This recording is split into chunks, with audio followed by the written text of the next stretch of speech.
দেখতে দেখতে সেই দিনটাও চলে এলো যেদিন রিপাদি চলে যাচ্ছে। এটা রিপাদি চলে যাওয়ার আগের রাতের ভিডিও ছিল। আমি ডেকেছিলাম, মানে আমার খুব ইচ্ছে ছিল সবাইকে ডেকে নিজের হাতে রান্না করে খাওয়ানোর।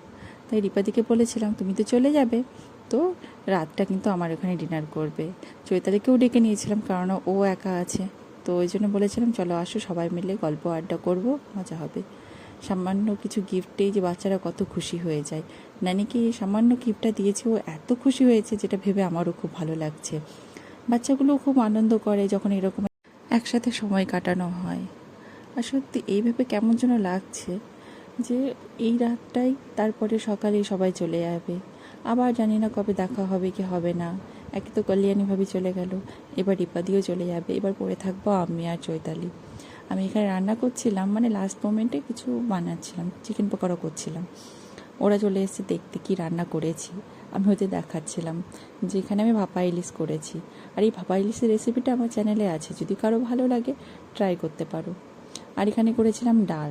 আসলে ডাল বাচ্চাদের তো খুব প্রিয়, ডাল ছাড়া বাচ্চারা খাবে না। এখানে করেছিলাম চিকেন, আর সাথে ছিল সাদা ভাত। ভাতটা অল্পই করেছিলাম যেহেতু পোলাও করেছি বলে। আসলে কি ভাতটা করেছিলাম ভাপা ইলিশটা দিয়ে খাবার জন্য।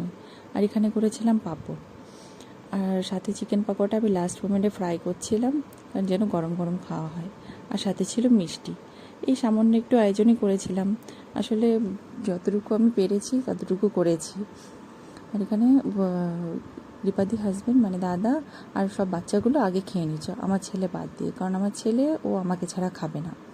তাই আমরা লাস্টে বসেছিলাম সবার খাওয়া হয়ে যাওয়ার পরে, আমি, চৈতালি, রিপাদি আর আমার ছেলে একসাথে গল্প আড্ডা করতে করতে আমরা খাওয়া দাওয়া করছিলাম। আসলে কি হয়, আমাদের লাইফটা সত্যি বড়ই অদ্ভুত। প্রত্যেকটা নিউ জায়গায় যাওয়া হয়, সেখানে নিজেরা একটা ফ্যামিলি তৈরি করে ফেলা হয়। মানে ফ্যামিলি থেকে দূরে থাকলে যা হয়, যে আশেপাশে যারা আছে আমাদের কোয়ার্টারে বলো, এই যাদের সাথে আমাদের বন্ধুত্ব হয়েছে, একটা ফ্যামিলি হয়ে ওঠে। কারণ বাড়ি থেকে দূরে থাকলে যা হয়, হঠাৎ করে কোনো সুবিধা অসুবিধায় বাড়ি থেকে লোক তো আসতে পারবে না, তখন এরাই সবাই একসাথে পাশে থাকা হয়। তো যখন এই মানুষগুলো যখন দূরে চলে যায় না, সত্যি খুব খুব কষ্ট হয়।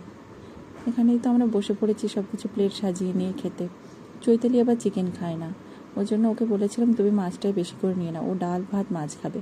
আমি ভাতটা অল্প নিয়েছিলাম শুধু ইলিশটা দিয়ে খাওয়ার জন্য, কারণ রাতে আমার মাছ খেতে ভয় লাগে।